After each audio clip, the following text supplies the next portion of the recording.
allegiance.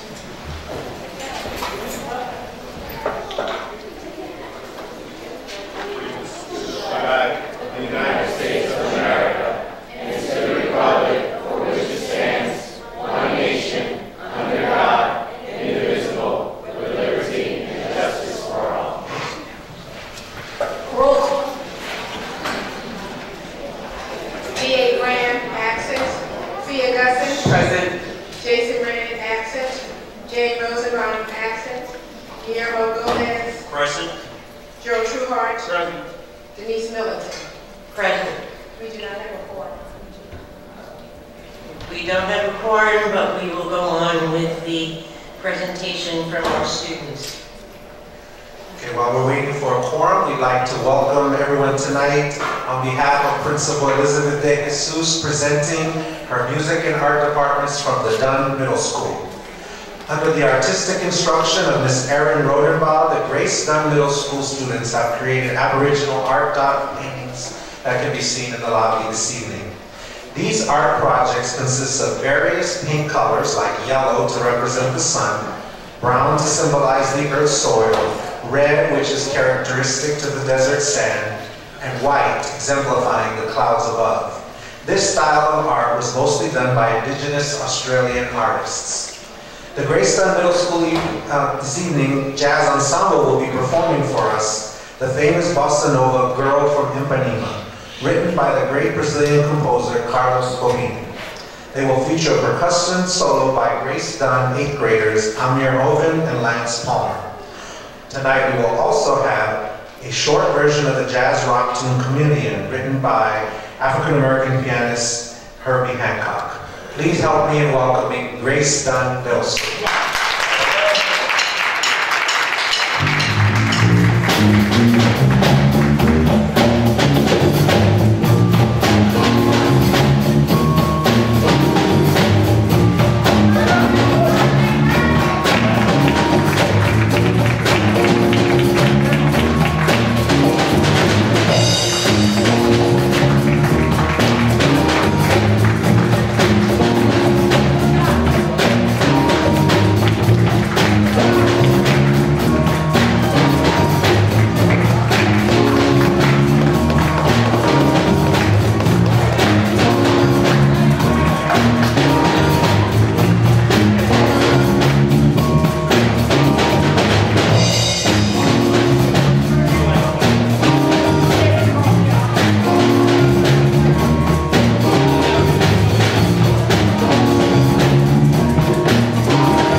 คือคนนี้เลยนะครับแนะนำ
If anyone came just for the performance, now would be an appropriate time. If you would like, you're more than welcome to stay the full meeting, but we always give people the opportunity if you came just for the performance. And we're going to set up for our public comment at this time, so give us a few moments. Thank you.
Public Meetings Law was enacted to ensure the right to the public to have advance notice of and to attend the meetings of public bodies at which any business affecting their interest is discussed or acted on. On the rules of this act, the Trenton Board of Education has caused notice of this meeting by publicizing the date, time, and place, therefore posted in the Central Services Building, 108 North Clinton Avenue, City Clerk's Office, City Hall, and the Times. Anyone whose name is on the mailing list should receive a notice. We have an adoption of the agenda. Move the agenda. Second. D.A. Graham, absent. Fia Guston. Jason Rand, absent. Jay Rosenbaum. Guillermo Gomez. Yes. Joe Trueheart. Yes. Denise Middleton. Yes. Agenda adopted.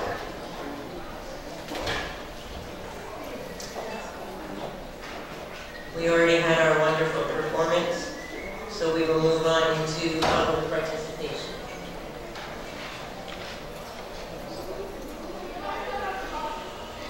Okay, our first speaker is Shauna Ingram, and you have 12 minutes. Good evening. I just want to first start off by, part of my board is going to pass you just a brief, small little agenda as to the things that I just would like to come to. Can't hear me. Okay, I'm sorry, it's a little bit better.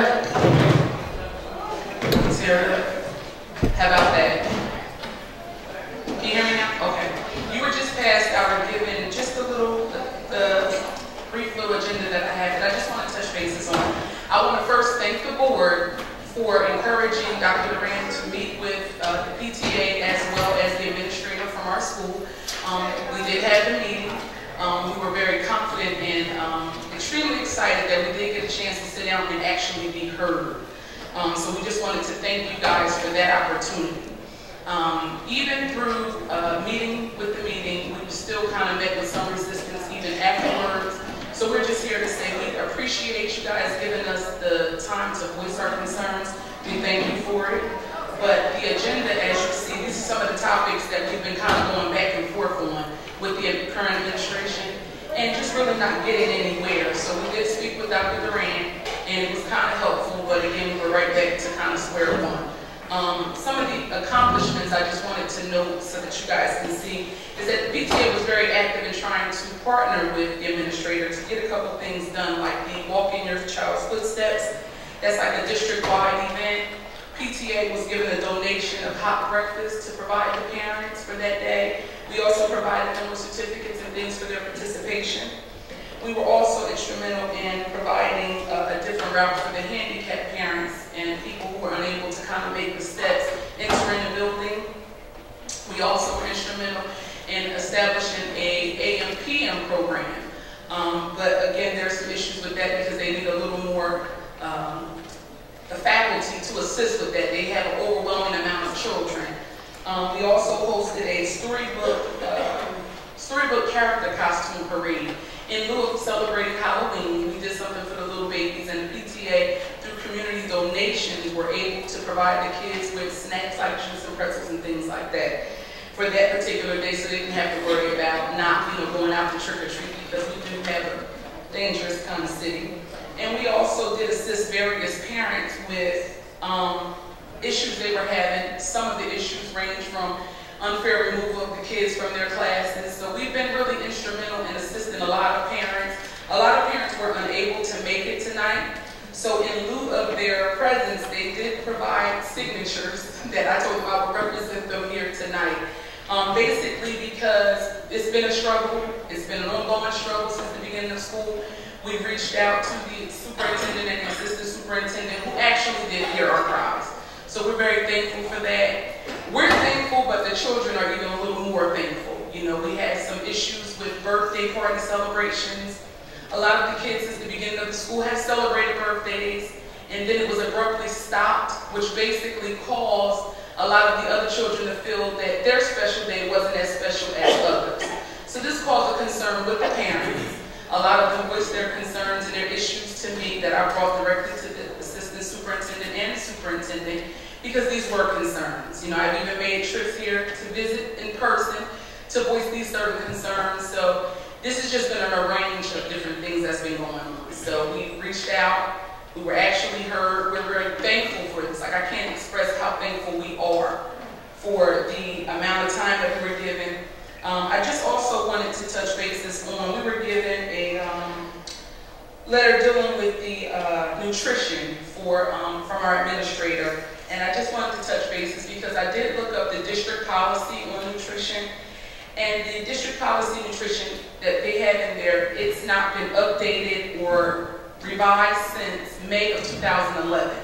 So it's an actual old policy, and it does state inside the policy that it will be reviewed annually and revised or fixed if need be. But there's been no changes to it since 2011. That was May of 2011. And at that particular time, it was adopted from the state. The actual policy went into effect in September of 2008. So it wasn't something that was more revisited. However, it did list a couple different things as far as giving children treats that shouldn't start with the word, like sugar shouldn't be one of the first things. And there was a couple different snacks that we did look up as far as like Capri Sun, for example. They have a 100% juice item that there's no sugar added at all. So if given these options up front, we could have modified it and fixed it so this way the concern would have been an issue as far as the treats went. We also looked at the allergy. There was also another policy on allergies and the different things that they're supposed to, that the staff should know when dealing with allergies and things like that. But that is something that the principal is supposed to go over, that states inside the policy that the district would implement. Let me try to get it right here. The district would, it says here, on managing life-threatening allergies in schools. This is policy 5331. It basically states that the school district will develop and implement appropriate strategies and prevention measures for reduction of risk exposure to food allergies. But we've not received any such paperwork like that. So because we do have children there, we're conscious that some children may have allergies. So when we're providing snacks, we're very conscious to not give things with nuts and things like that that could cause, an issue as far as allergies go. But again, if the nutrition was an issue, had we had proper notice, we're given this nutrition, which is the policy, I looked it up, and we were given this November 13th. But children have been having parties since the beginning of school year, so I just believe it came just a little too late for the parents to actually do something, you know, about it. So this way it wouldn't have been such an upset with the parents not being able to have their children celebrate their special days. So these are just some of the things that I wanted to point out that we did in fact go through, because as the PTA, we want to make sure that we're going according to what the policies are and not going against them. So this way, as well as once we're informed, we can then inform the parents. So this way, everybody's on the same page and nobody's feeling like, well, I wasn't told this or I wasn't told that. So I just wanted to bring a couple of these things, but again, all of them had the May 2011 date on them.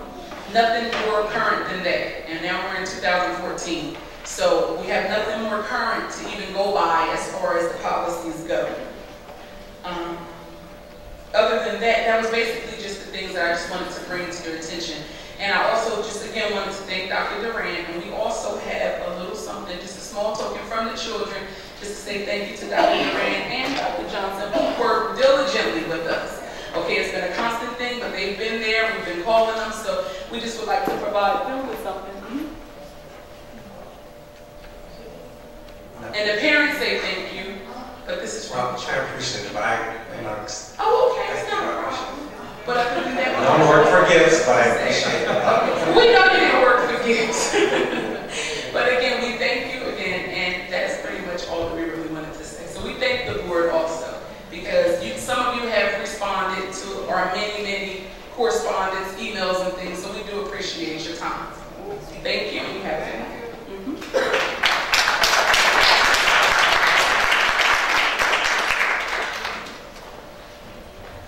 Our next speaker is Jerry Foster.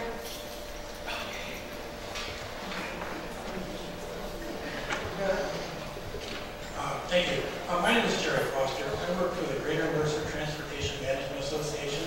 We are a private 501c3 organization dedicated to reducing pollution and congestion through encouraging biking, walking, carpooling, taking the bus, taking the train, any way you can. I personally am one of Mercer County's Safe Routes to School coordinators. The Safe Routes to School program is a federally funded program. We have both infrastructure side as well as non-infrastructure side of the program. So for example, we get an infrastructure grant to improve school routes for safe walking and biking. We have worked with trend schools in the past, including earlier this year when we created what we call travel plans for Robeson, Monument, Hedgepeth, Williams, and in anticipation that there would be a grant application coming out. Unfortunately, this past grant round, for some reason the trend schools were not able to submit an application, but we are here to help for the next grant round when it comes up. We don't know when that might be. On the non-infrastructure side, we offer services such as assembly presentations to encourage safe walking and biking. We offer skills classes such as bike rodeos, which we've worked with in the past with the Trend Partnership for Healthy Kids. I want to ask that you consider holding a walk to school day in April of next year for every school in the Trend system to encourage and recognize those who do bike and walk to school. And we have the ability and the funding to help you out with that. Free of charge to you, our time is paid for under the Safe Routes to School grant. Thank you much.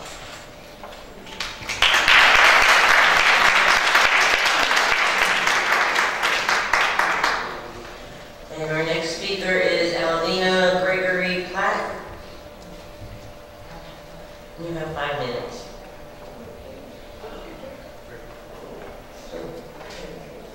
I'm sorry, 3.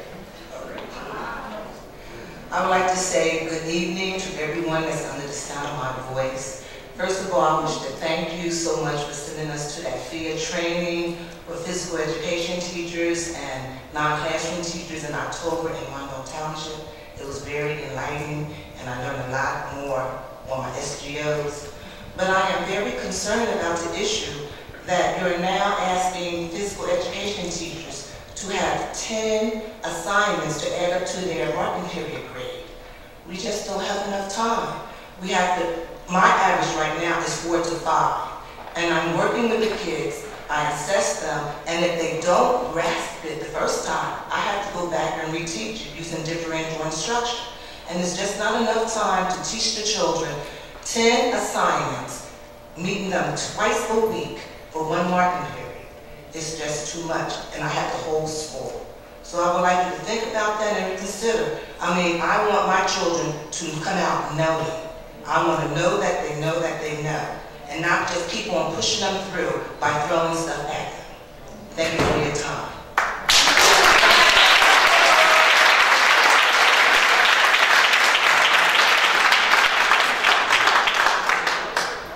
Next is Prudence Hill. You have 3 minutes.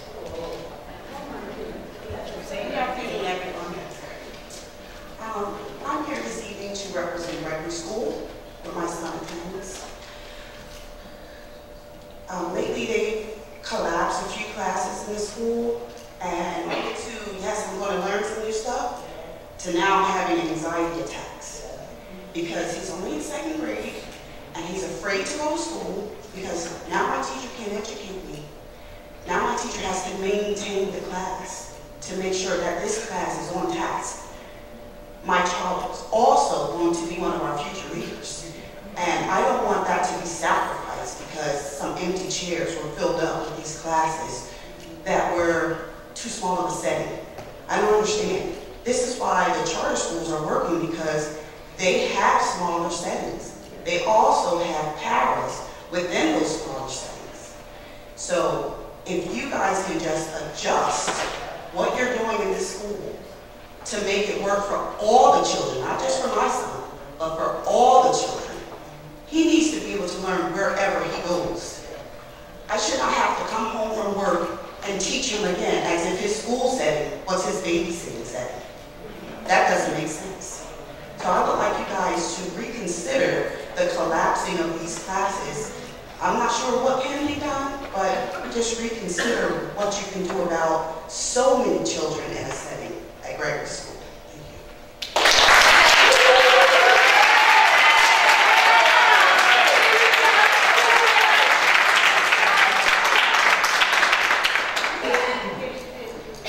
Our next speaker is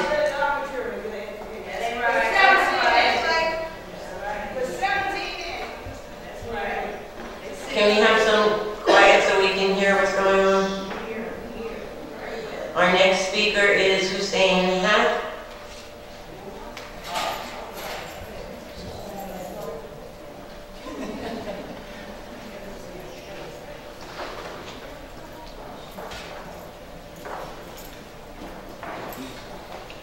Good evening, Dr. DeBrown, board, and guests.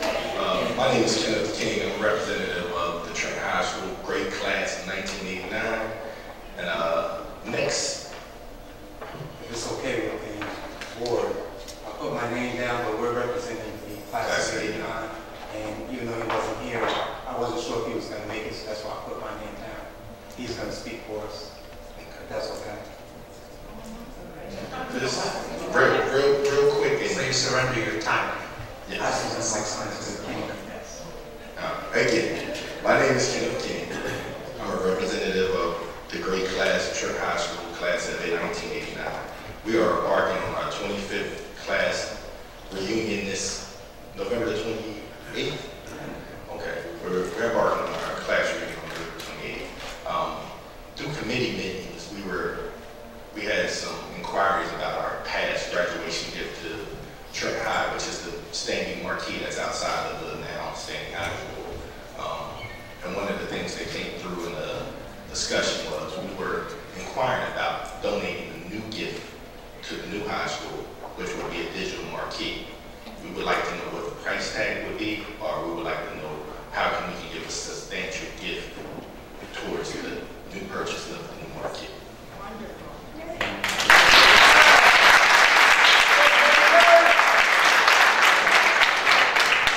And also on the little side note, we would like to know what's going to happen with the existing marquee. Good evening, sir. I've been asked to respond to your question. In general, a Board of Education can accept a gift. Typically, if it's under a certain amount, let's say $500, the superintendent can accept it on behalf of the board. If it's over $500, again, that's an example. I haven't looked at Trent's policy. But let's just by way of example, if it's over $500, it would have to be subject to the board passing a resolution to accept the gift. What I would suggest you do is, since you're giving a gift, or your organization is giving a gift, you should go out and price the marquee, or perhaps you can work with the administration to jointly select what may work, and then review the policy, which again likely requires it to be approved by the board, and proceed with whatever your fundraising is or your accumulation of the funds to procure the item and then gift it to the school board. And before you leave, if you'll give your information to Dr. Wilson at the table there, and we can follow up with you on both of your questions, one of the current marquee and also how you can help donate the future one. Thank you for your time.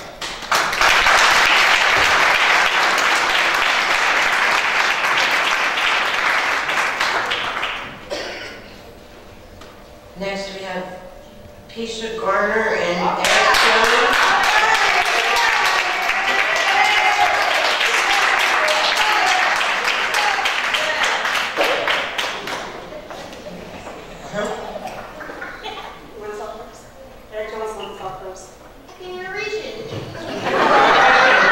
Move it down. You can actually pick it up and hold it. It's remote. It's wireless. More, Eric, more.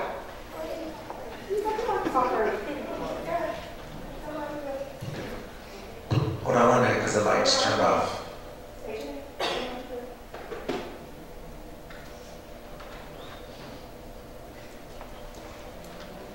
Hello, my name is Eric Jones. I'm from Reverie. What's wrong? Oh yeah, you gotta bring back our teachers. Why? You gotta bring back the shirt and all the teachers. That's right. Cause people need to get their education right. That's right. We need them. And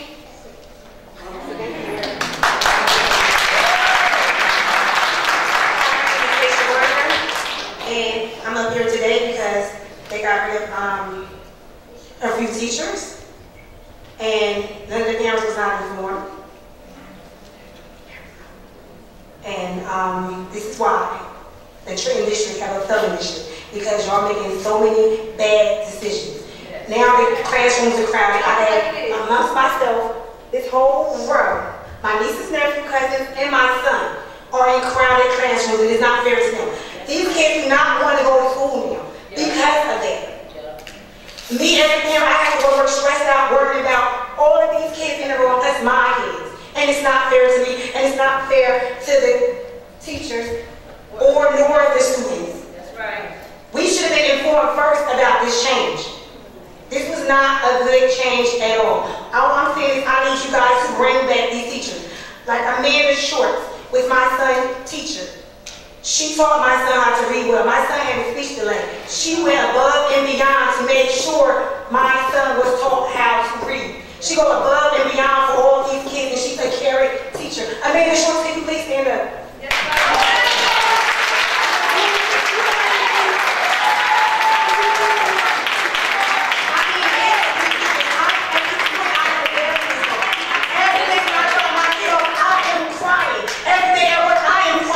And it's affecting my work at my job. My boss can't see my this. I'm getting sent home because of my kids not learning, not getting good education. I'm tired. I mean, sure, could you please tell them your job description, please? Let them know what you're there for. That's right. Let them know, because obviously they don't know. Before they make this, they should talk about the parents, the teachers, and the kids. And they're not being taught. That's a lot. Let's go.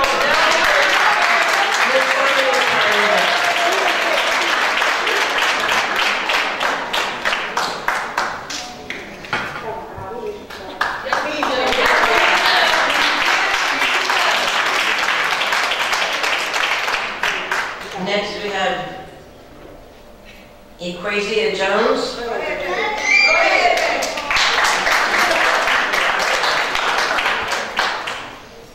hi, my name is Equasia Jones, And I think that the teachers should be in classes with the other students because they need to learn and more. And that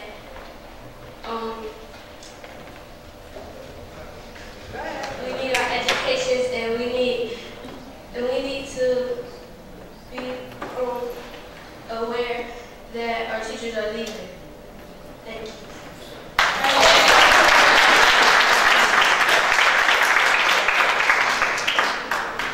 Next is Serenity Vega.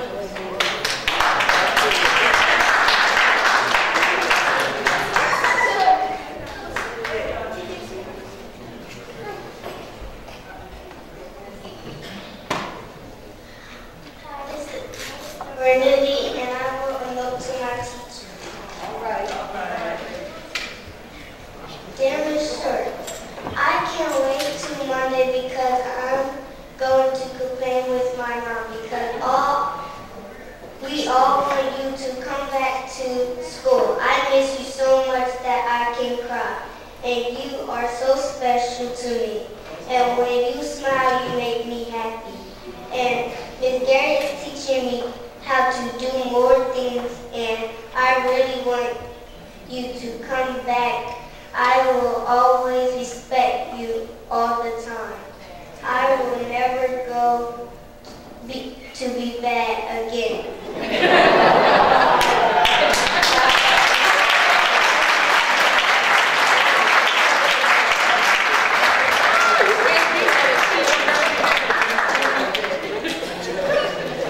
Next is Janaya Green.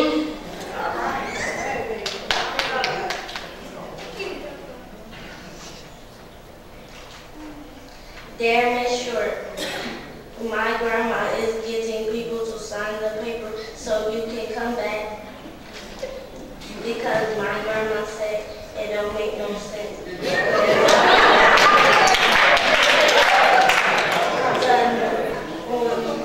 The second floor, and I want you to come back.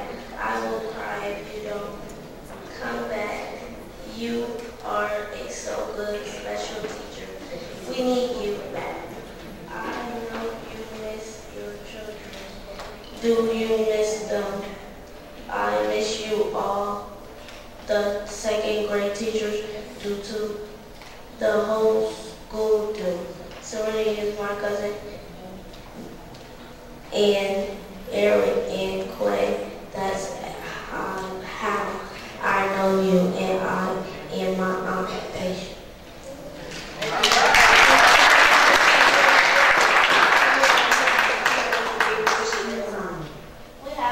We have 100 petitions. We have 180 petitions that were signed.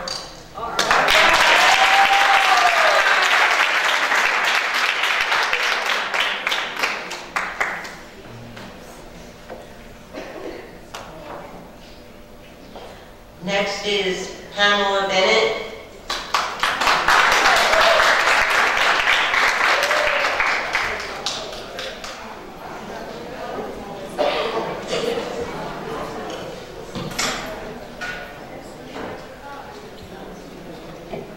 Shouldn't push the top button until the red light turns on.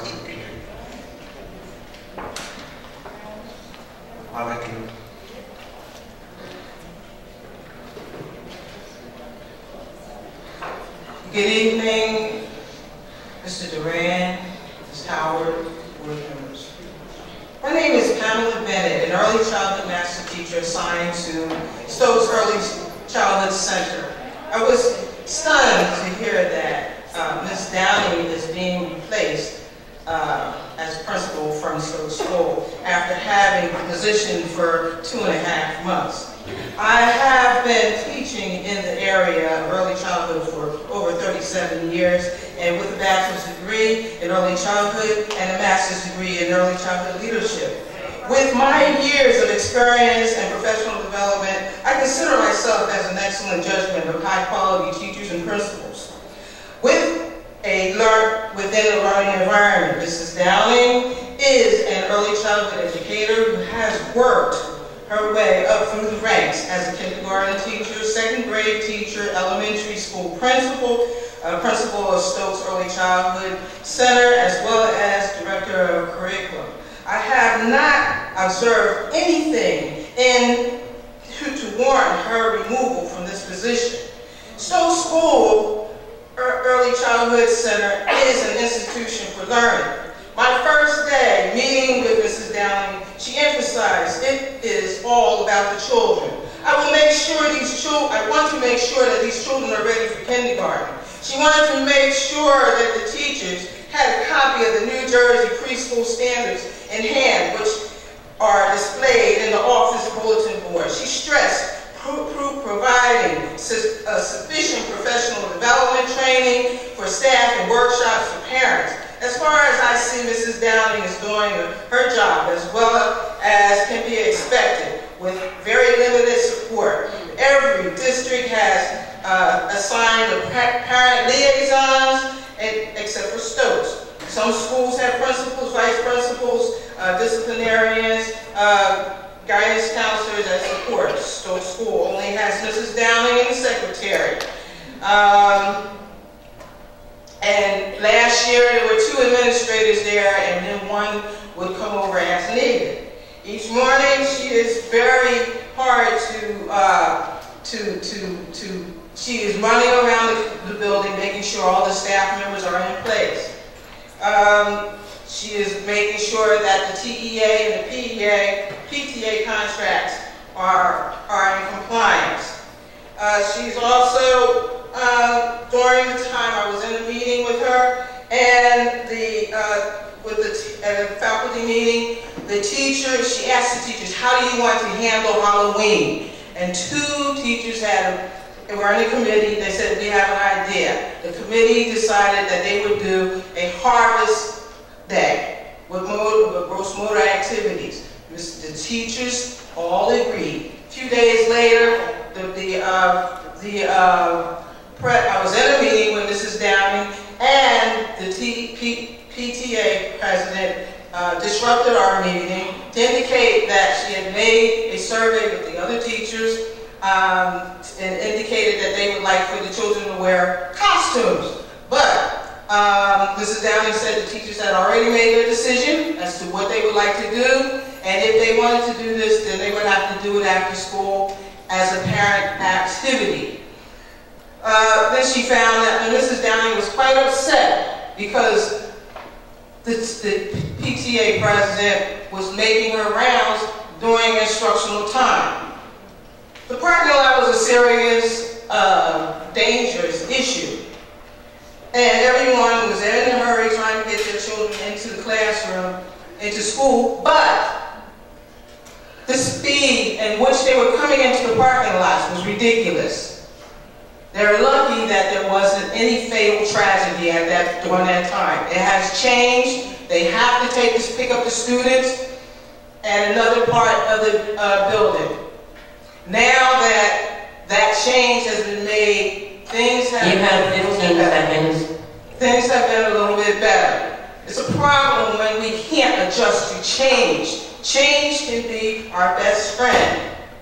And since Mrs. Downing has only been there for 2.5 months, I don't understand why she hasn't had at least half a year to a year to show what she is capable of doing with that school. It is a nice, warm environment.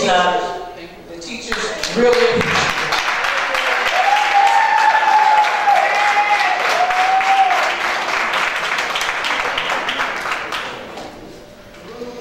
Next is Maureen Dougherty.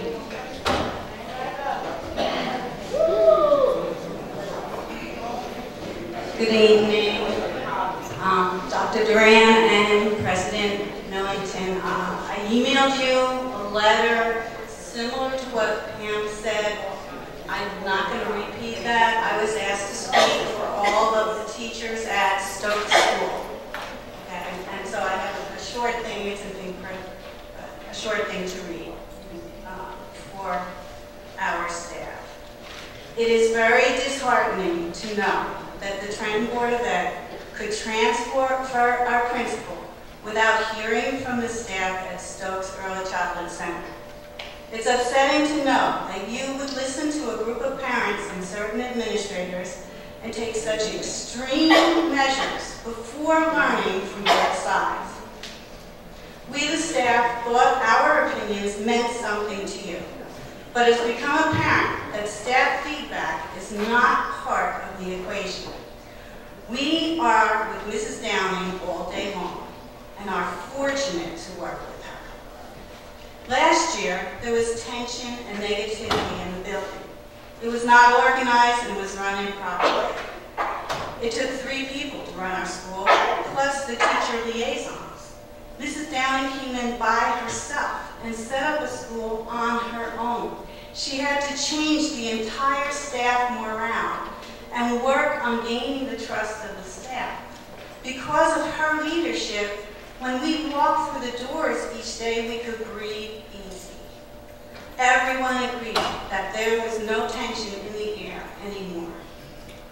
She put committees in place and has put in place educational plans to support the educational development and growth of the children. With Mrs. Downing gone, all of that hard work could be taken away. The staff morale has changed already because of this abrupt transition. There is an uncertainty of whether or not there will be a repeat of the unease and nervousness of last year. Mrs. Downing is a fantastic principal and has dealt with this horrible situation with grace and patience. Some parents have attacked her since day one, and she has been there to greet them and has given them everything they have asked for. She has been bullied. You have 30 seconds. By some of these parents when many of her decisions have been made because of the safety of students and because she is following board policies. We wish all sides could have been voiced before you made that decision to remove her. The teachers at Stokes Early Childhood Center feel that Mrs. Everin Downing has done a remarkable job and does not deserve to be transferred from here, from Stokes. Thank you very much. Thank you, Arnie. We do have some signatures that we would like to give you. You'll hand it to Dr. Johnson, please. Our next speaker is Marlene Ventura.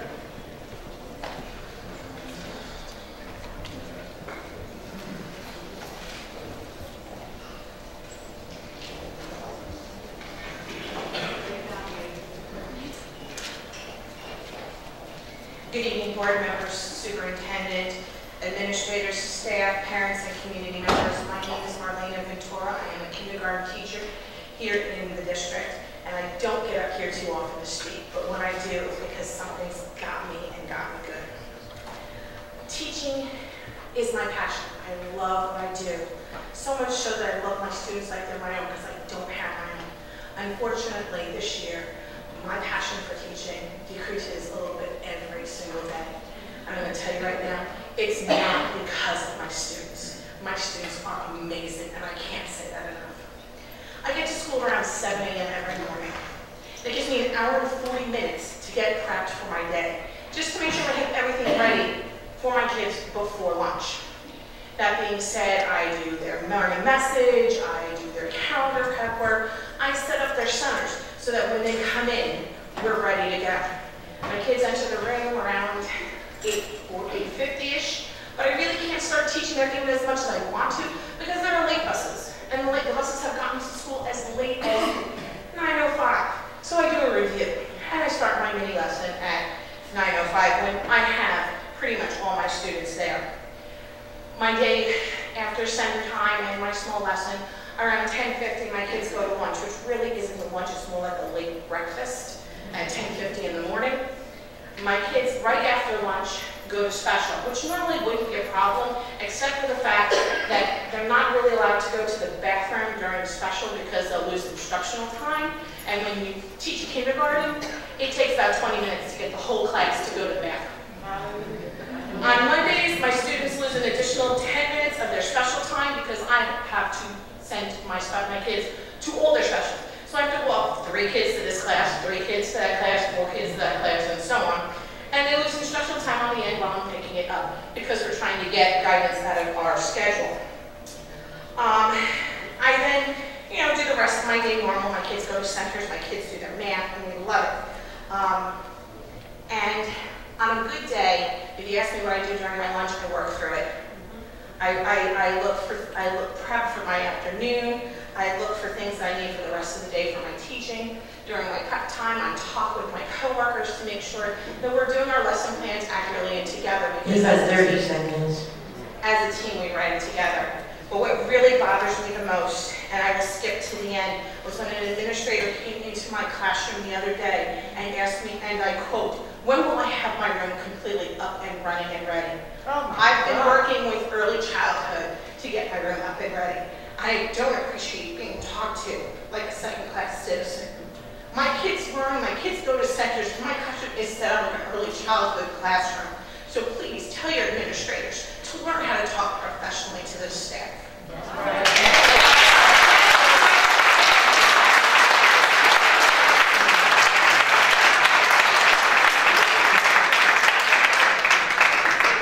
Our next speaker is Denise Halloran.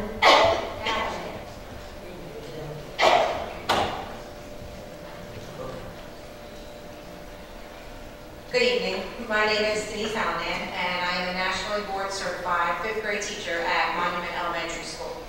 I've been a teacher here in the district for over a decade. I didn't come here tonight to complain. I just want to share with you the reality of the world that teachers in this district live in today. Since analyzing and using data is at the forefront of our educational system these days, I thought I'd provide you with some data about our work week. We spend anywhere from 5 to 10 hours each week writing our formal lesson plans, complete with 3-part objectives, differentiations, modifications, Tier 1 and Tier 2 activities, high-order thinking questions, and check for understanding. In addition to those hours spent actually writing the lesson plans, we spend an additional 2 to 4 hours researching methods and strategies to address the various academic needs and levels of our students, trying to find supplemental materials and rubrics, all while trying to keep focused on the end-of-unit benchmarks. We spend an hour a day posting objectives, word walls, student work, preparing, gathering, copying, and organizing materials. We spend at least a day dealing with home issues that our children bring to school each day, such as lack of food, lack of clothing, lack of support with homework and studying, unsafe living environments, and other matters. We spend at least 2 hours a week addressing social skill issues and concerns, arguments and bullying, all the while instilling in our students the power of conflict resolution and how to appropriately solve a problem, instilling values in them that will make them positive contributors to our society. We spend 3 hours a week plus grading papers and writing meaningful feedback, then replanning lesson plans to address learning gaps to start at the root of the problem, usually having to go back grade levels. We spend 2 hours a week making phone calls or writing notes home to address academic, behavioral, or social concerns, or even to share positive news about a student. This isn't always easy due to phone numbers not being current or children not knowing their own phone numbers, forcing us to contact other family members and emergency contacts just in order to find a working number for our parent or guardian. We spend an hour a week shopping for our students, which includes but is not limited to snacks, prizes, school supplies, socks, coats, and the list goes on. On top of all these hours, our special education teachers are going and doing the following. They spend another 2 hours per child writing IEP documents for meetings. They spend approximately 6 hours a week trying to focus on IEP goals to close the gaps that our students have in learning while still trying to follow the district mandates of the model curriculum and getting students prepared for PARCC. They spend 3 hours a week developing, shopping, and implementing behavioral plans to deal with behavioral issues. Some of these issues relate to the child's disability, but other behaviors relate to frustration due to not being able to complete classwork or the 6-week benchmarks. All of these hours add up to a grand total of 27 hours a week minimum, with special education teachers having even more. We are given 3 hours and 20 minutes of preparation time each week. This is a difference of more than 23 hours a week. Those hours come at night and on the weekends, forcing us to give up hours of our personal time. That's 92 hours a month that we teachers are sacrificing to do what is asked and expected of us. Yet we spend 24 hours a day, 7 days a week, worrying and thinking about our students. They become a part of our lives, not just for 6 hours a day, 5 days a week. We're constantly planning, coming up with new ideas, talking to and texting colleagues, researching strategies, and your time is up. We are 100% dedicated to the children of Trenton, and we do feel that something should change.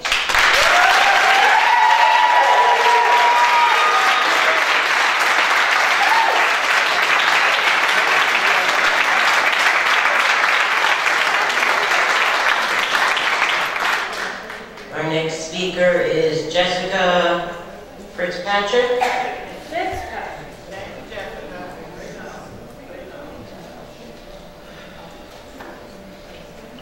Good evening, board members and Superintendent Duran. My name is Jessica Fitzpatrick. I teach at Franklin School, and I've been teaching for 25 years. I want to do my job well. I want to be a teacher who changes lives. I want my students to love school, and I want them to be contributing members of society. I arrive at school every single day by 7:30, and I never leave before 5:30. I pick up dinner on the way home, and I have my groceries delivered because there is no time. I'll do all my Christmas shopping online, and I haven't been to the movies in 2 years. I correct papers, enter grades, print out Common Core standards, 3-part objectives, and rubrics for every lesson to be taught on the following day. I have to change the student work displayed in my room every 2 to 3 weeks, which means more Common Core standards, rubrics, and rationales. I'm responsible for 3 bulletin boards, and those also require Common Core standards, rubrics, and rationales to be displayed. I correct all quizzes, tests, benchmarks, and edit all the writing of my students. I test, and I test, and I test.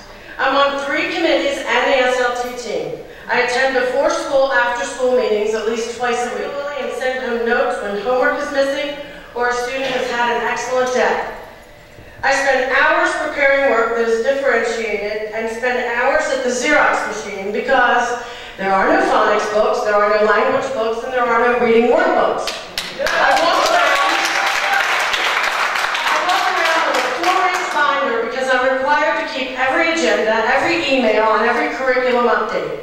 I keep a record of every time I speak with a parent and every time a child uses the bathroom. I hopelessly try to remember the 30-plus passwords and usernames that the district has given me.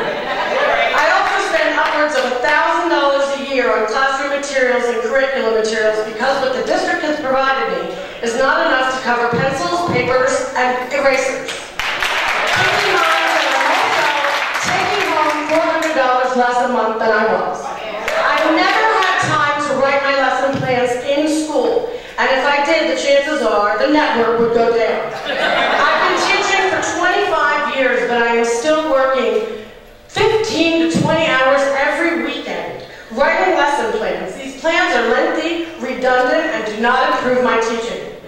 They, in fact, take away from my real planning and designing of effective lessons. You have 30 seconds. Keep in mind that after I plan the lesson, I must search for the materials. Trenton has many dedicated and intelligent, hardworking teachers, but you're going to lose us. You're also going to lose the intelligent, enthusiastic new teachers coming into this district. Teachers are the workhorses of any school system, but even a mule has its limits. Every time a new request comes down for me to fill out another form, keep another record, learn another web program, another new method, another curriculum, another element, another lesson plan, write something else on my board, post something else on my wall. I eat, sleep, talk, walk, and dream school. Your time is up. I can't do it anymore, and none of us can. Something will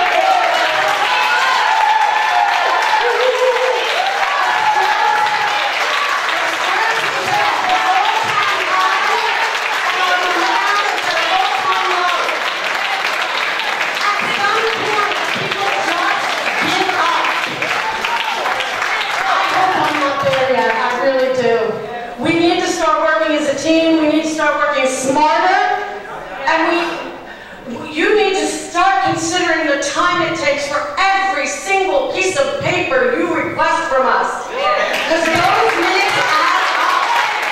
Mr. Patrick, your time is up. Thank you very much.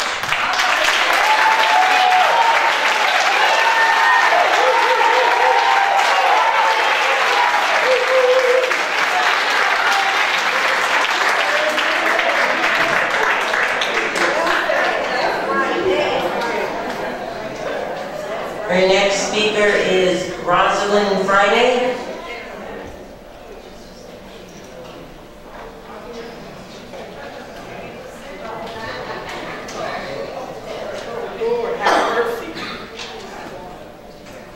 Good evening. I have a lot of binders. I've been in the district since 2001. I'm a teacher at Paul Robeson under the reflective practice and cooperative leadership of Mrs. Wilson and Mr. Bethea. So where do I begin? I want to inform you about our current workload. Since the end of August, I have put in extra time to get ready for my students. I clean my classroom every summer, even though I'm not supposed to. I decorate the room. I make office chairs because I want my students to love our room. So my work begins long before the students get here. Mind you, I do this because I want to, but I want you to be aware of what I do.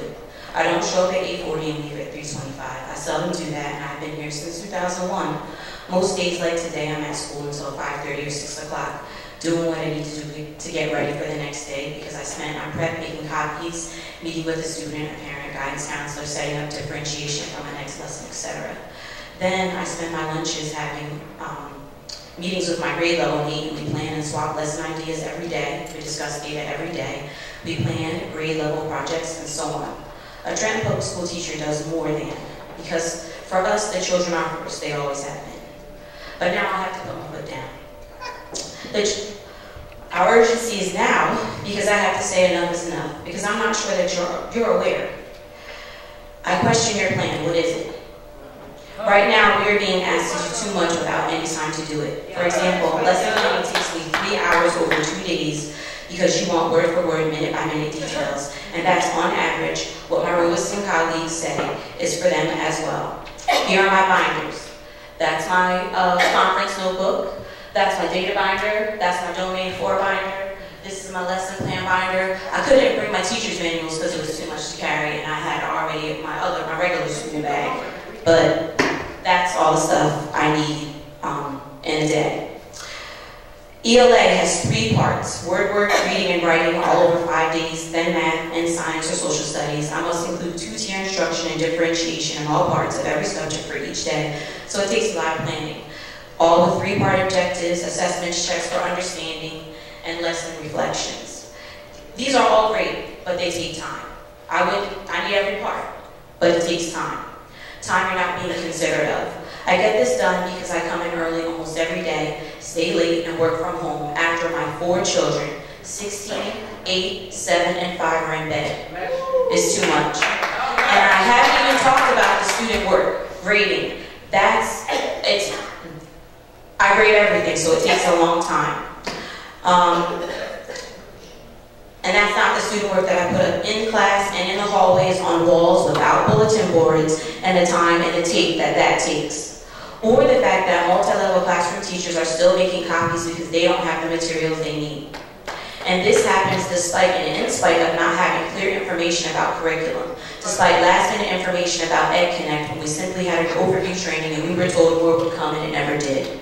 It's too much. Too much that is not about craft and the process of student learning, which is what we should be focused on, not the results, not right now.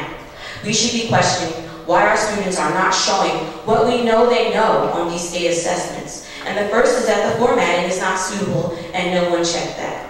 In addition, 3rd graders took a 4th grade state assessment according to its DRA level. So of course, beginning 3rd graders are not ready for that. Why are we giving 3rd graders 4th grade assessments? Can't they take a test in their age range?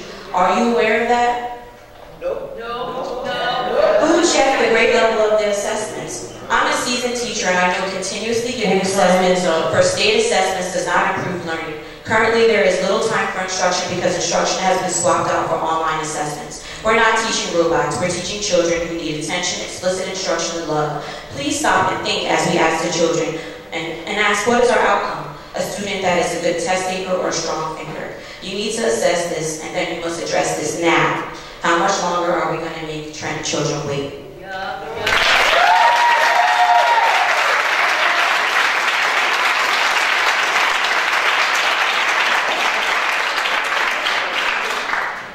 Our next speaker is Crystal Smith.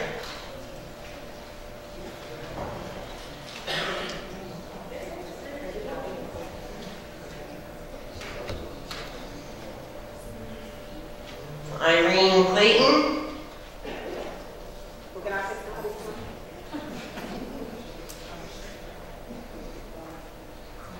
Tawanda Taylor.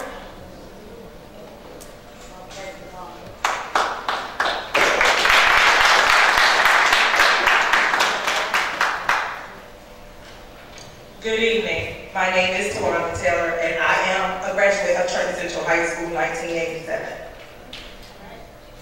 Through the eyes of a child, see, I was that child who sat in Grant Elementary School in 1974, and the one word I learned was respect. So I plan on using it as much as I can tonight. Yes, we understand the Common Core standards are what the teacher has to teach us, and the students have to learn. Then I grew up to become a teacher. See, I remember when my teachers wrote their lesson plans in a plan book and brought wonderful plans to life. And guess what? The plans didn't look like dissertations to prove you could teach. Now see, that's 2 weeks worth of plans as a 4th grade elementary teacher.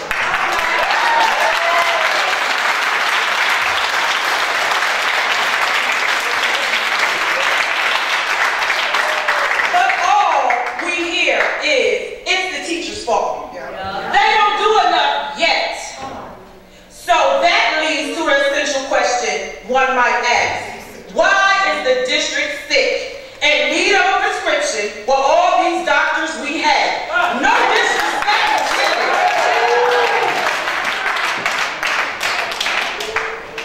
See, I get a little upset sometimes because I am a resident of Trenton at 54 Lincoln Avenue.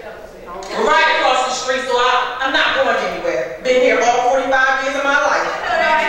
It's a shame we need to talk about this word called respect. Number one, don't respect me when it was a teacher who taught you. Number two, stop blaming me when you helped to lead me to the darkness. Different faces always passing through. Good old Trent. Different curriculum, and the list goes on. Walk in my footsteps, number 3. Oh, that's right, some of you did.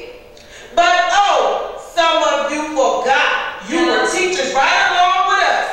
We remember what you could do, couldn't do, and outright didn't do, but you come in my classroom, and that's your job. But come in my classroom with the urgency of now. Come show me how to do what you want. Lead me, guide me, instead of telling me all the time what to do. I asked my niece last night because I was helping her with abbreviation, so no disrespect intended again. She gave me her examples. DR, auntie, that means do it right. Or as the 1st grader would write phonetically, do it wrong. That's what we keep doing it wrong. So tonight, yes, children are always watching. Yes, babies, they are. Yes, they are. And always listening. Yes. And when they grow up, they don't forget. So I'm hoping the district will get well soon and have a great night.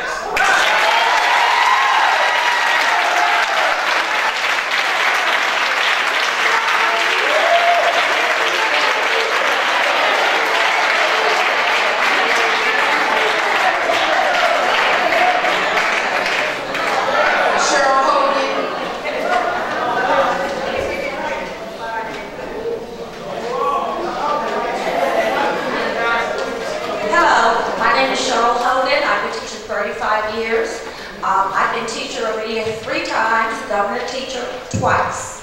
I know what I'm doing. I have a kindergarten class, and I expect the state to be up on us because they want to take over. But I don't expect people here to come into my school and beat up on us. And this is exactly what happened. I had a student who was a little disruptive, and I put her on a chair right next to the rug. Dr. Rollins came into my classroom, and Dr. Rollins started questioning me about different things, and then she left the room. Next thing I know, my principal calls me in and says, Dr. Rollins says you are doing corporal punishment. If I'm doing corporal punishment, then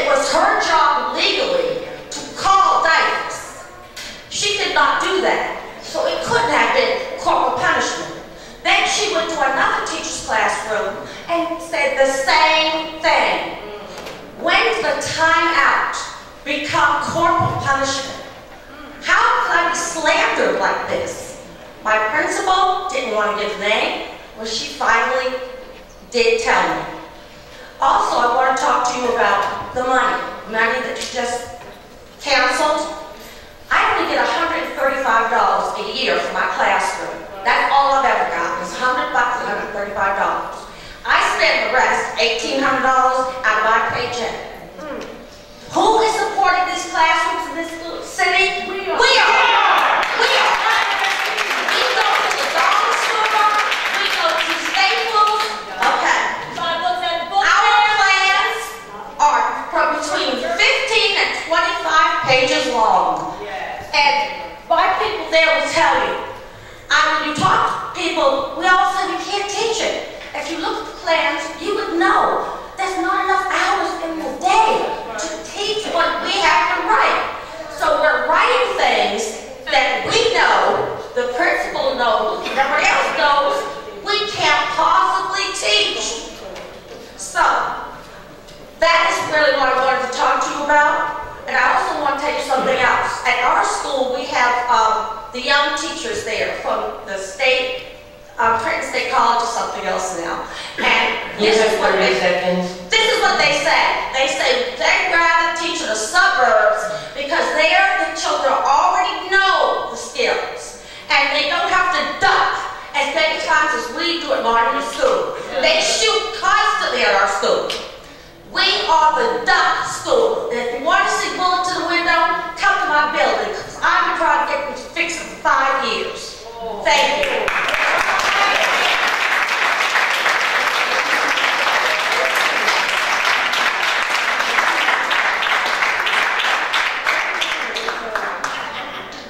Our next speaker is Erin Kondash.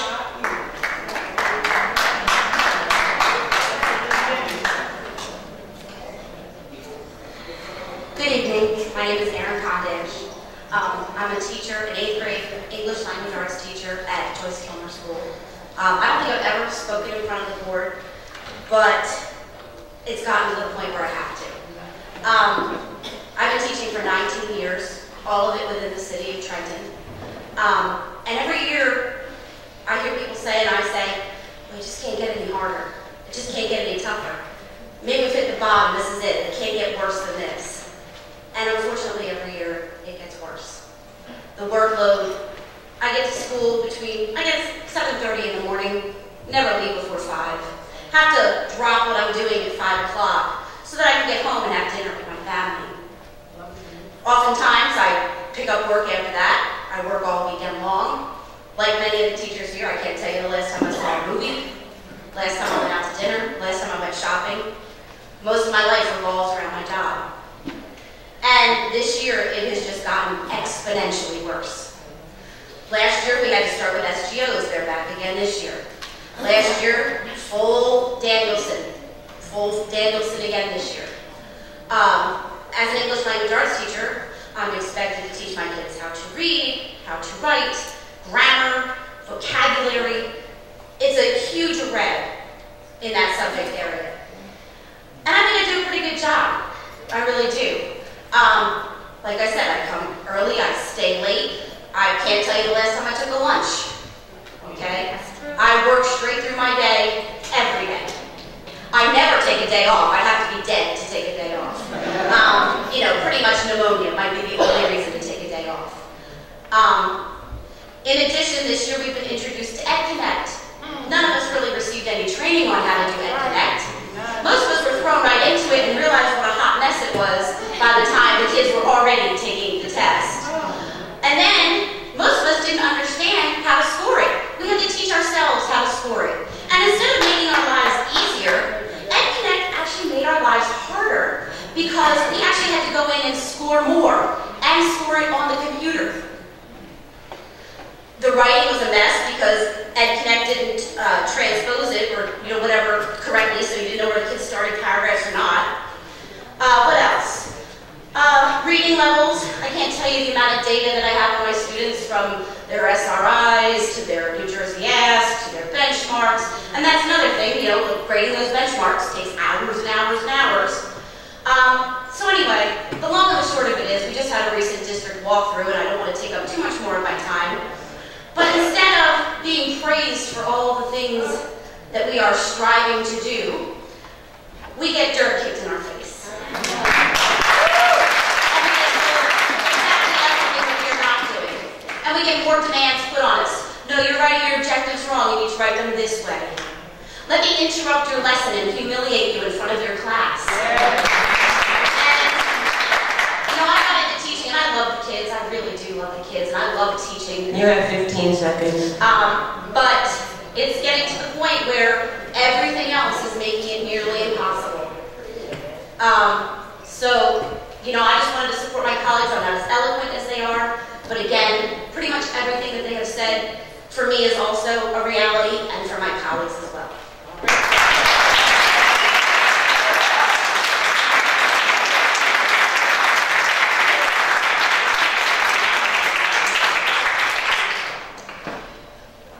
Our next speaker is Naomi Johnson LaFleur. You have 15 minutes. Good evening. Before I begin, I have to make a correction. Walking in your child's footsteps is an NJEA initiative. It is a program that the Trenton Education Association and the Trenton Paraprofessional Association under President Betty Glenn brought to this district some 16 years ago. Darlene McKnight is on the back row, one of the paraprofessionals, who is one of the original people who helped to institute walking in your child's footsteps in Trenton Public Schools. To partner with the district, we are not okay with putting in years of work and commitment and our concept being stolen and promoting as though it came from somewhere else. History is already recorded. The next thing that I would like to say is that I would like to address Stokes School, Early Childhood Center. Many of the things that you heard this evening were simply because the administrator seeks to follow board policy. The board was going to implement a wellness policy which stated that you can only hold one birthday party per month. That was on a board wellness policy. I brought that to Ms. Smallwood Johnson's attention and said that that was going to bring concern to our early childhood and our K-2 classrooms. And it manifested in a very negative way. So again, I'm glad that policy has been pulled. And I hope that the address will be appropriate. Now, to the matter at hand. There was a presentation before this board on October 27th on student performance on New Jersey's standardized testing system. I was disappointed in the conversation of some of the board members who publicly insinuated that poor teaching was the cause of stagnant test scores. As an educator, it's evident to me that this assumption was made as a result of being uninformed. There are many factors that attribute to the data that was reported. The lack of consistency in leadership and constant changes in the curriculum are major factors. In fact, even the Department of Education has cited that this district has had 10 curriculum directors over the last 10 years. Each of these curriculum leaders brought different philosophies, different agendas, and different plans. For years, teachers have communicated the effects of constant change. While everyone acknowledges that the research says it takes 3 to 5 years for change to take place, no one wants to stick to the curriculum long enough for it to be realized. Although it may not have been your intent, I'm going to say I was appalled, I was disappointed that some of you attempted to blame teachers on this reality. Teachers are under attack by corporate education reformers. We know our enemy seeks to close our schools. We know that the reformers are out there, they're seeking to privatize and to profit from public education off of the backs of black and brown children. We are clear of our fight in public urban school districts. We are also aware of the urgency to improve our schools. We know we cannot put our improvement at risk by attacking and demoralizing teachers as teachers carry out their duties. When you come to serve on the Board of Education in an urban center, please do not come to be an oppressor. Be careful. Be conscious of what you say, because it makes me wonder which side you're truly on. This year, the board hired many new administrators who are serving on the district and also on a school level. These leaders have not carefully assessed who we are and where we are at in this district. The data that they think that they dove into can only partially inform. But the reality can only come to light through context, through observation, through collaboration, and through the building of relationships. Unfortunately, some of these folks in leadership positions are operating without a true sense of the whole. So these newbies look at data, at the sheet of paper, and attempt to put their personal visions in place without building relationships. As a consequence, as you've heard already tonight, we are off to a stressful start this school year in this district. Teachers are being flooded with clerical duties, paperwork, menial tasks, and senseless details, simply being overworked and drained before even entering into the classrooms. Last month, SMI, SRI, SGO, benchmarks, lesson plans, DRAs, and progress reports were all due around the same time. So in October, our teachers really struggled. I receive 50 emails every day. I hear this every time I have a rep council meeting.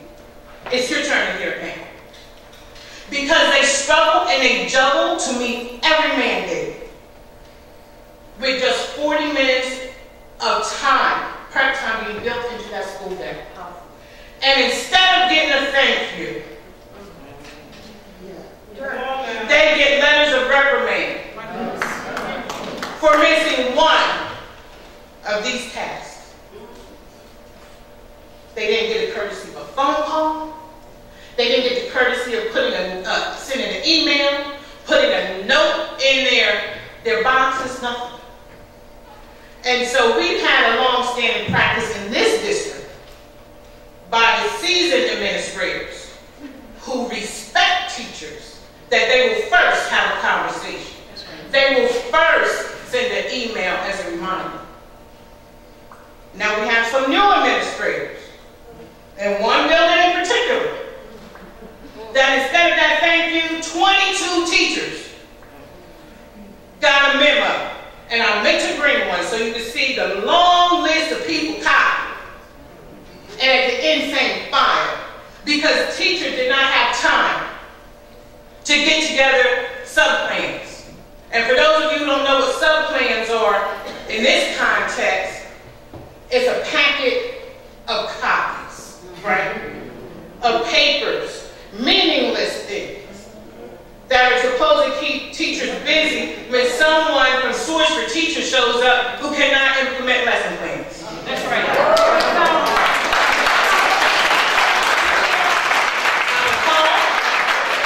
I'm disgusted that this administrator will call this a verbal warning. Since when is a verbal warning written and copied to everybody on the leadership team?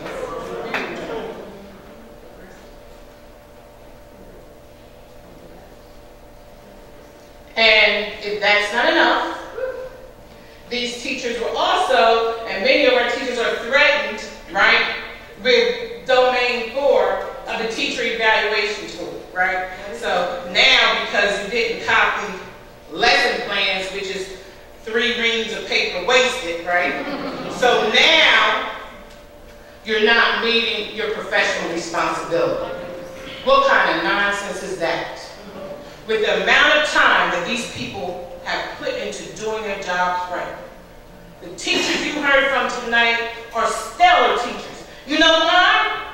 I'm going to make sure you can't go back and find a teacher who's not doing what they're supposed to do. How about that? So I'm not, you didn't hear from complainers. You heard from the worker bees. You heard from the people who are there, who, when you walk in the classroom, are teaching, not wasting time. That's what we heard from tonight. So teachers, in this building, from my lens right now, are not being respected the way that they should. Teachers are coming to work tired. They're coming to work tired because they're committed to this work. And when they get here, they're being beat up and torn down. Teachers are being disrespected in front of parents and students. Teachers are being falsely accused. And some are being bullied by administrators and even ridiculed for their disabilities. Yes. Yes. We have staff members with disabilities who are being ridiculed for having them. We have several new principals and administrators who are repeat offenders. So we take the matters to central administration because I like to talk it out first. But there's been no resolve. There's been no change in these behaviors. The unprofessional tone and tenor continues. And across the district, one of the supervisors is even being described with the term that this generation used. Right? Some of you have heard it. It's called ratchet. Anytime they want to say one of the administrators is ratchet, that's a problem.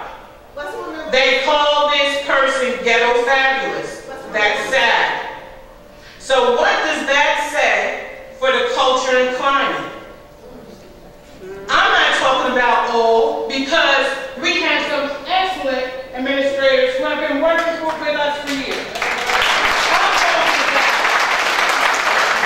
I'm talking about some newcomers who don't respect our district and our teachers. It's a problem. We know that leadership is a crucial component of our organization.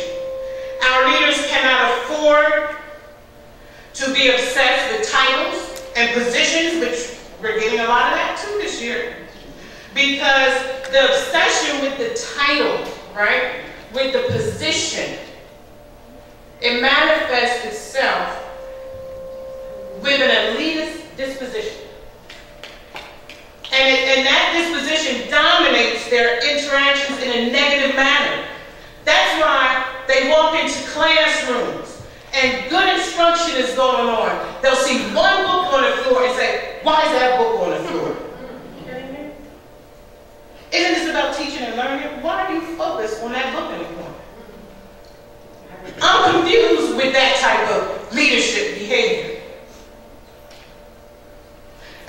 because you can write it down, now you are power tripping. And that stands in the way of academic improvement. For some reason, this has already become a contentious year.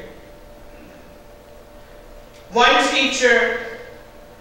You have 1 minute. Thank you.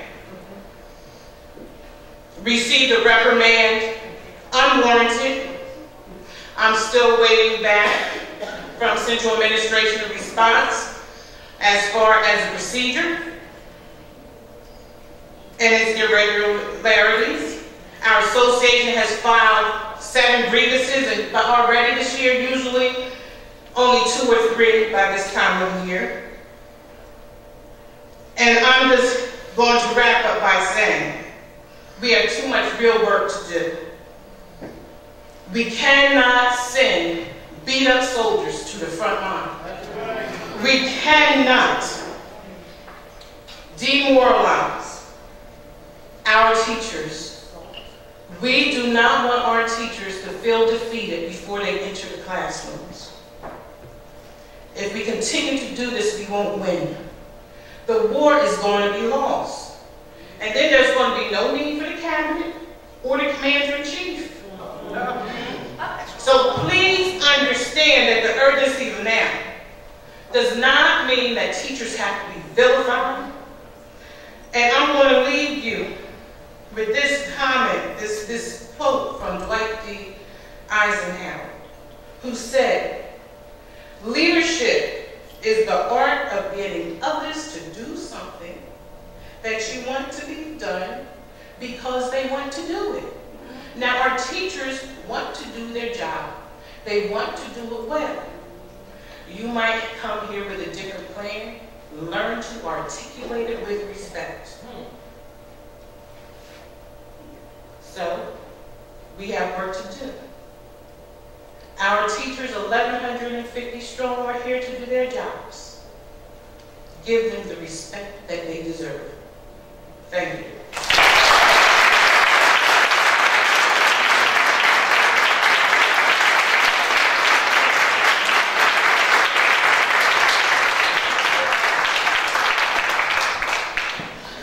The next speaker is Janice Williams. And you have 6 minutes. I'm sorry, you have 10 minutes. I'm going to leave 10, President. That's a hard act to follow. Teachers, we appreciate all that you do. And continue to do what you do because our children really need you. Thank you. I'm here this evening because on Friday, we were told that there was going to be an additional shortfall in the budget. There was a newspaper article that also appeared in the Times regarding the shortfall due to charter school enrollment. Here's the problem that I'm having, and I want to be able to collaborate with this district as well as with TASA regarding this initiative. I am appalled, especially as a city taxpayer, the public educator, the public school system, when we had building principals, one in particular, who signed 40 of our students out to charter schools, and we wondered why we were suffering a shortfall of $11 million. Well, you signed 40 kids out of our district. A smart person would have said, let me speak to my staff, my teachers. Maybe they've taught some of the siblings. Maybe they know some of the parents, the relatives, the friends, community members that we could sit out in the field to explain to these parents why we can provide a better education here in Trenton than they can do in our charter schools. Why do we have central leadership signing our kids out of public schools? Why? Gregory School, charter school down the street. Why are we signing kids out walking past Gregory? Why? Why? Why are our principals signing these children out? Let us get a plan, devise a plan, a public relations effort that will pronounce the great things that we're doing here in the city of Trenton. Besides ridiculing and oppressing our teachers, we work with our parents. We work with our community. TEA, NJA, we put financial resources into this district to work with teachers, parents, and communities. We do that because we have a passion for love, of learning. We want our children to stay here. This association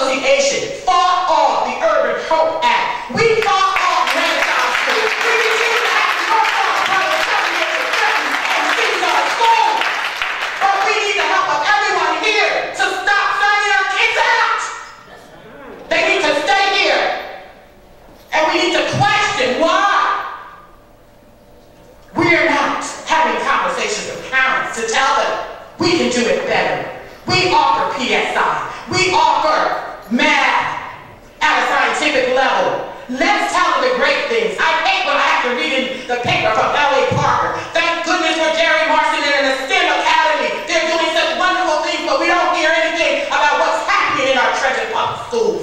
Why is that? They're not going to read about the great things tomorrow in the Trenton Times. They're going to read about the oppressions of the teachers here. They should be reading about that. They should. The community and the public should know. And their response will be, that's why we're sending our kids to charter schools. So the shame is going to be on us. Many of the people sitting here in this audience, these teachers here, double master's degrees, PhDs, they could be principals, they could be seated on this leadership team, but they choose to serve where they're needed most. And they're needed most in the classroom. And we need to respect that. We need to get honored. So I'm asking, with the litany of people that we now have in central leadership, work with TA, work with CASA, work with all of the bargaining units to come up with a plan to help us save our district and our children who are flooding by the droves. By the droves. You have a proposal for a new entry program for new immigrants coming. Why are we going to have a new entrance program when we're shipping their kids out to charter schools? Teach them and then let them send their kids somewhere else? Come on. You have a responsibility, board members, and I have a responsibility. Please, principals, call us. If you have parents wanting to sign their kids out, they may be related to some of us. We may have taught their siblings. Call us. Let us help. Let us not continue to lose children. We can't cut anymore in this district. We've already privatized as much as we can privatize. Can't privatize anymore. We don't want to stop courtesy busing. If we stop courtesy busing, there will be no children at Columbus School. There will be no kids at Martin Luther King, because there are no children there. But when you look from the financial end, you have to look at where the extra dollars are. And you have to look at those dollars that don't impact student services first. That would be courtesy busing. And we know we hear an onslaught from the Hispanic community. The other is privatization, where you privatize everything else. What do you want to privatize next? Paras? One-on-ones? Perhaps. So what do you cut next? 5 years ago, we didn't have supervisors. We had a superintendent, and Dr. Williams was the chief superintendent. We had a director of secondary and elementary. There were no supervisors. There were no assistant superintendents. So I guess that's the area we're going to have to look at. Because we didn't need that. So we know where the urgency lies. Let us work together to bring about the difference that we need to make in this district. Thank you.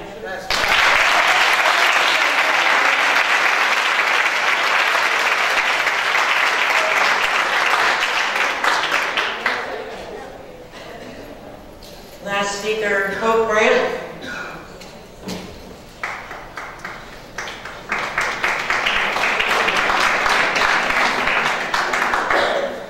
Let me apologize. I was not planning on speaking, but I think I wear sneakers a lot, so that's probably not an excuse I can use anymore.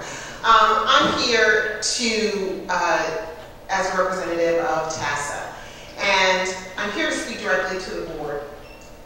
We often talk about past practice in our district.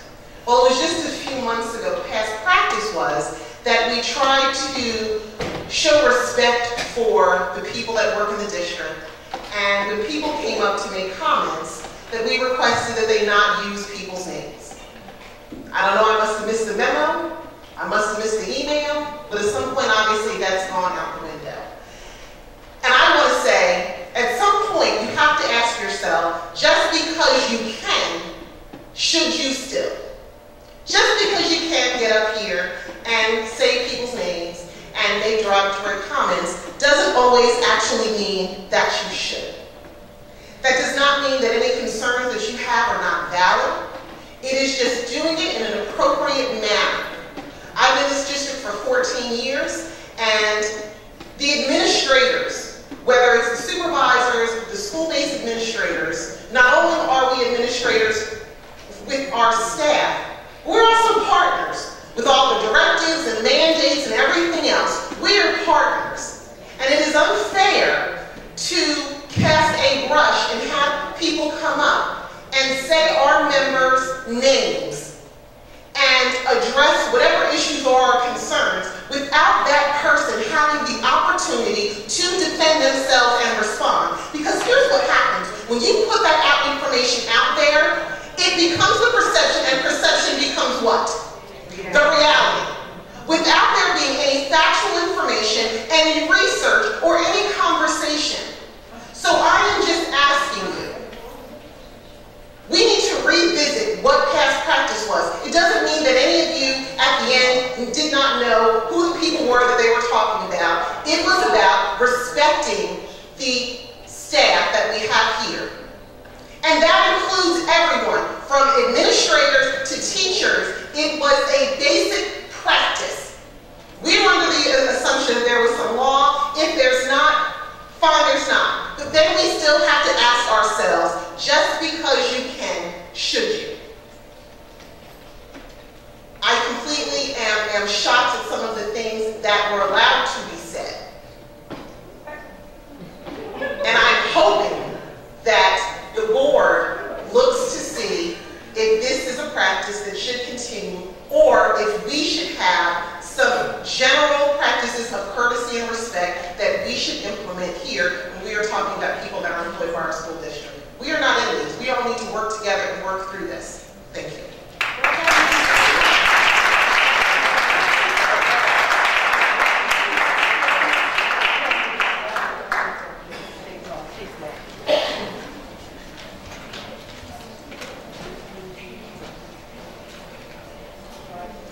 Good evening. First of all, I'd like to thank all the speakers who came out tonight to give us your insight, and I'd like to, as superintendent, make sure that I publicly state that I'm very thankful and support the work that you do as teachers. I work hard to work with your association president, Ms. LaFleur, and we collaborate regularly. We may not always agree, but we do work together, and I will continue to work together on making sure that we can do what's needed to make sure that you, one, feel respected, and not only you, Ms. Grant, as well as Tassa, as well as Ms. Tunstall, the administrators and supervisors. We are confronted, as Ms. LaFleur said, with an attack on public education. An attack on public education that occurs on a daily basis. We must continue to find ways to work together and not work against one another, or we will lose that war. We must also, on the central leadership side, listen. And I gladly listened, respectfully listened, and took notes of some of the concerns that were brought before us tonight. And we must consider how we can respect and work with you, and that you can respect and work with us. Because we are in this together. I can only speak for myself, but I can tell you that I am in this fight with you, and that I support you as teachers, and that you are the driving force of what needs to happen on behalf of our students.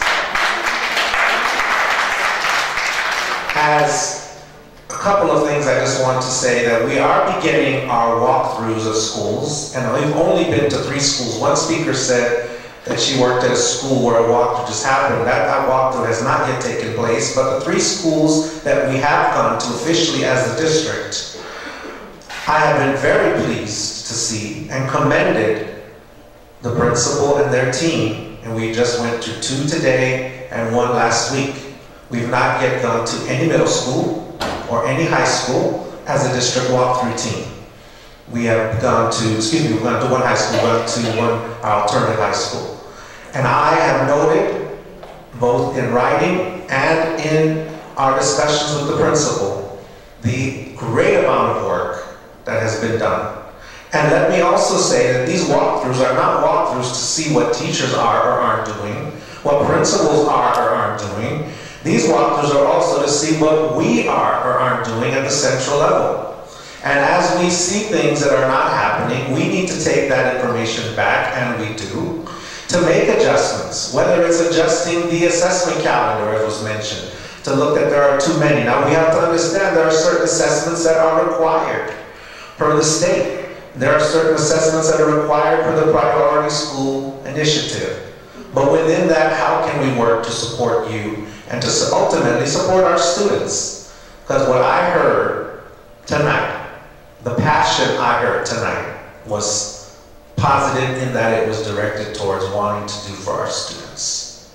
And when anyone, parent, student, teacher, administrator, comes to me with that is when I'm willing and love to listen and see what we can do. We are often given many things that are obstacles, perhaps, put in our way. We have to figure out collectively how are we going to get around those. And certainly we must do that with respect. And I would say to anyone, and I do receive emails regularly, that if you feel you've been disrespected, I would ask you first, have you gone to that person? Have you spoke to that individual? Have you shared with him or her your concern? If you're not comfortable, go with someone, include your union representative in that. And then they can bring that to our attention. We have and we will continue to listen and work on those areas. But we must not forget that our students and the scores at the last board meeting were presented, and those were not reflections on the teachers. Those were reflections on us, all of us, and what we all must collectively do together. I did not, and I didn't, if there were some people that may have blamed individuals, I don't know. But I can certainly tell you when I see the scores, when I see the data, I don't sit and blame individuals. I think collectively, what can we do? And while I am never an opponent or will speak out against charter schools, because I think that's a viable option for a parent who, if a school is not doing what they can, then a parent would choose that. Any of you who have children want the very best for your students. We must do everything we can, as Ms. Williams said, to showcase what we're doing, to show parents we are doing a lot of good things in our districts. You are doing a lot of good things. And as I've gone to visit classrooms this recent time in just 3 schools that we've been to, 2 elementary and 1 high school, I have seen that. I have seen the work that you're doing. I've also seen the work and the load of work that we need to consider how we can work through. So we must not forget that we have to fight this fight, but we also must not forget that we need to work together. And if there are people or individuals on any side that aren't working together, then we do need to address that. But definitely we can overcome this if we do that, or we can continue to fight and not. And frankly, that is what people want us to do. They want us to fail so that they can, as Ms. LaFleur said, win in the area of public education. I always have been and always will be the biggest advocate for public education. And I think that we must do everything that we can to make that be a reality so that no one will want to go to a charter school. But if they choose, that is their right. But we cannot, just as Ms. Williams said, let them just go without having those conversations, showcasing, highlighting the work that you do, the commitment that you do. And while I know the papers here, and they will certainly write about what was said tonight, I hope that the paper will also write about the passion and the commitment that our teachers have towards education, and that by you being here, you're sharing with us that you want that to work. I didn't hear, and I heard many people use the terms, I'm not here to complain, I'm here to tell you, to give you some information. So I take what you said tonight in the vein of we need to work better together. I take what you said tonight that you want to continue to have that dialogue, that we must do things differently for our students, not that you were here complaining. And so with that spirit, I will continue to work with you. But again, I hope that we will continue to work in that way all around. There are decisions that are made, sometimes that there are requirements, sometimes we have requirements we have to pass on down from the state. we have to figure out how to work around those, or in some cases, push back on some of those. But we have to also remember that at the end of the day, our students need to have the best education possible. And that is not to blame anyone, that's all of us working on that point. If we can do that, many people have said we won't. I go to many meetings, county, state, all over, where people say, we will never do that here. It's never been done here. We have to prove them wrong, and I think we can prove them wrong if we truly work together. There are a lot of things that were said tonight about how you have felt disrespected as teachers. Well, we have to recognize we've been disrespected as a district. We've been disrespected as a group and as a whole, all of us together. So what are we going to do together so that we don't continue that internally, certainly, so that we can show others that we're going to do more for our students and do the very best. And again, I will just close those remarks. I didn't have these remarks prepared. I had 2 other remarks prepared, but this is just a response to say simply, again, that I will speak for myself, that I thank you, not only for being here tonight to share with us your concerns, but for all the work you do. And it does not go unnoticed in my eyes. And for the 3 schools we've been to for those walkthroughs this time, those principals can attest. And I know 2 of them are in the room. Those principals can attest that we did speak highly of the work that has been done. The progress has been made. I've had the fortune of going on these walkthroughs this is my 3rd year. And at the schools, all the ones I went to, I commented. And the bulk of our discussion was on the progress that you made as teachers thus far. We've yet to go to the other schools. We've yet to go to our middle. We've yet to go to most of our elementary. So I was disheartened to hear the one person say that they had a recent walkthrough, but then I remember they were actually not at a school we didn't have a walkthrough yet. So I would like to consider, though, that we will not have that kind of, and I will make sure that we work very diligently not to have the walkthroughs be about that. That is not what they're for. It's not to go in and check you, check us. It's about what are we all doing collectively to make sure that we have a better environment for our students. What can we do differently? What can you do differently? And what can we all collectively do that's keep us moving in that direction?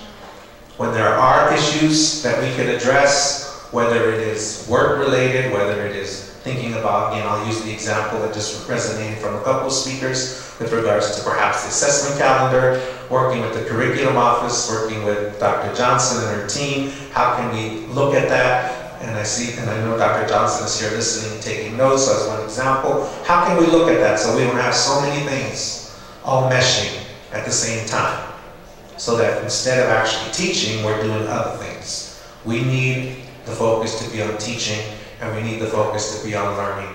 And that's definitely something that we have to do better at. And if anyone has felt or does feel disrespected again, please work with your association, work with me. You can send me a personal email. I get them all the time.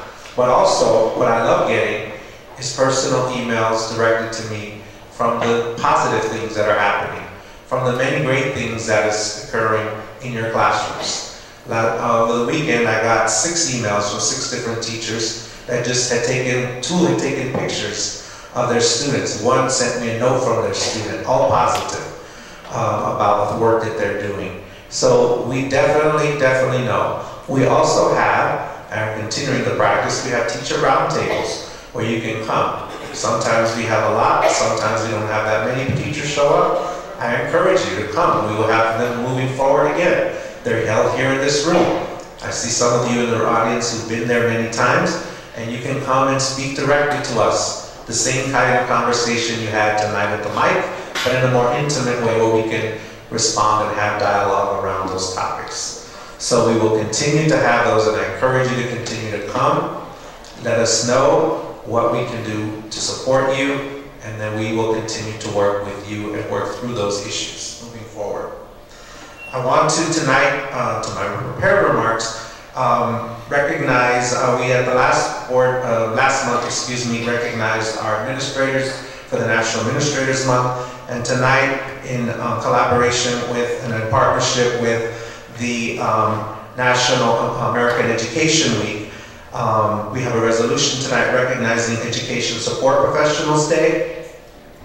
This day has been nationally designated as Wednesday, November 19th, as part of American Education Week. And so we didn't designate this day, but we're partnering in making a resolution to support and to acknowledge all of our support professionals who are members of the Trenton Paraprofessional Association, Trenton Educational Secretaries Association, and the Business and Tech Association.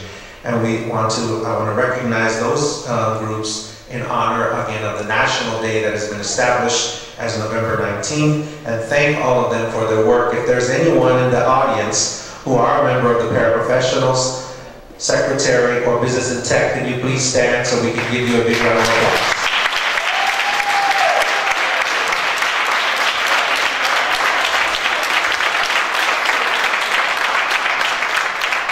And last, I would like to congratulate our high school football team who made an unbelievable comeback over the weekend from a 17-point deficit to win 27-24 in the playoffs. That will be held on Friday, February 21st at South Brunswick High School. Congratulations again to our Trenton High School team. Our students always continue to shine. They have been doing that in many, many ways that perhaps a test score might not reflect, but we certainly see their reflection in what we saw tonight in their performance here, an amazing performance by the Dunn Middle School, and every board meeting see that from all of our schools. We have artistic, we have gifted students in so many ways, and those test scores may not reflect that, but we know the jewels that we have. Thank you, Madam President.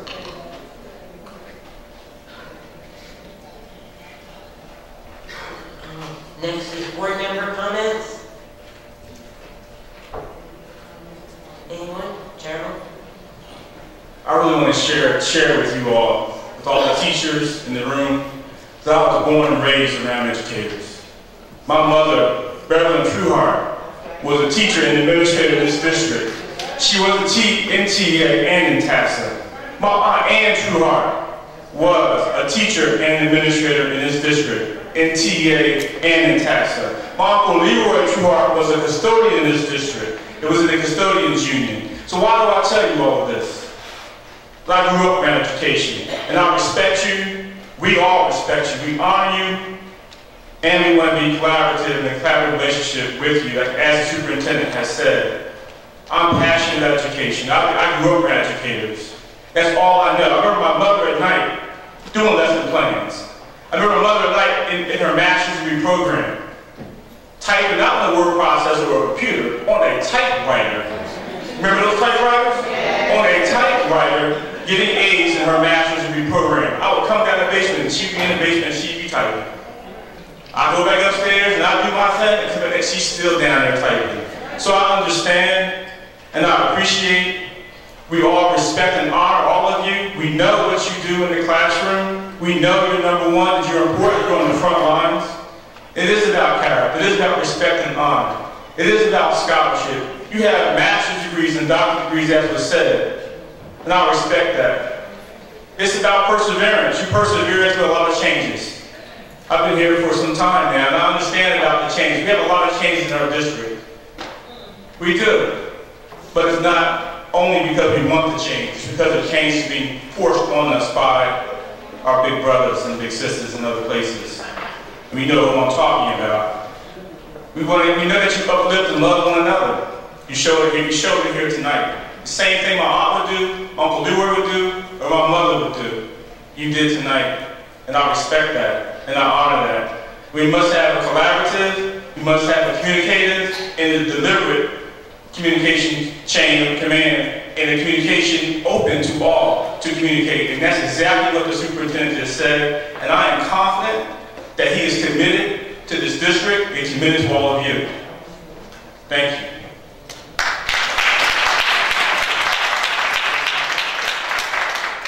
Jane?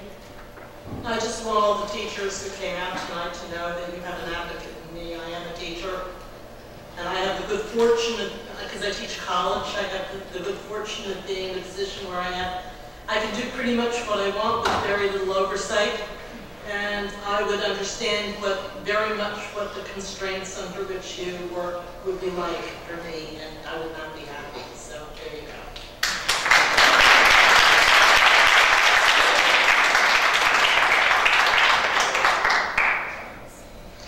Anyone else? I'm sorry, I'm just passionate about this. I have one more comment about charter schools. I mean, here's the thing. We have to show, right? We have to market ourselves. We have to show that we're great, that we're greater than great. We can't just be great. We got to have greatness in our students and in our teachers and our administrators. We do. But we have to make sure that we promote it. We have to make sure that we honor and respect each other. We have to promote it ourselves. We have to get on Facebook. We have to get on Twitter. We have to get on all these different social medias and promote our district. We have to do that. We have to market ourselves. That's the only way. We have to show that we can make a difference in our teachers and in our students and in our children's lives. I know we're doing those things. We got to do a lot more because we have to show our parents who are taking their students out of our district into charter schools that we have what it takes to make a difference in their lives.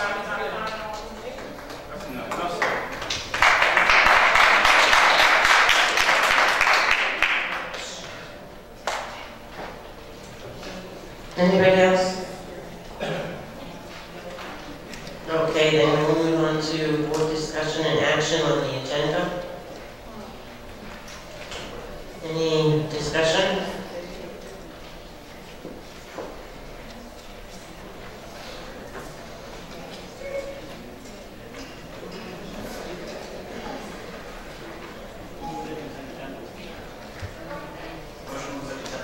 Second.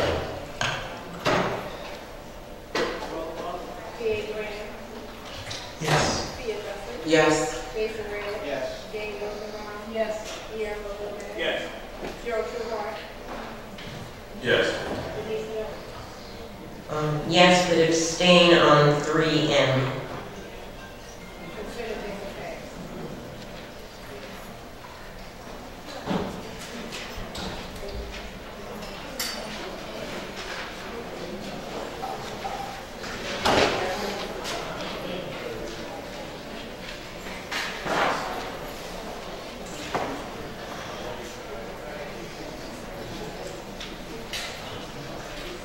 Board members, we have a motion to go into closed executive session to discuss matters of personnel, attorney-client privilege, pending and/or anticipated litigation, current litigation in the matter of TB, T as in Tom, B as in boy, versus Trinity Board of Education, potential acquisition and disposition of the property, as well as other matters covered by attorney-client privilege. Minutes will be taken and released to the public if and when the confidentiality no longer exists, and action may be taken by the board and reconvenes in public session. So moved. Second.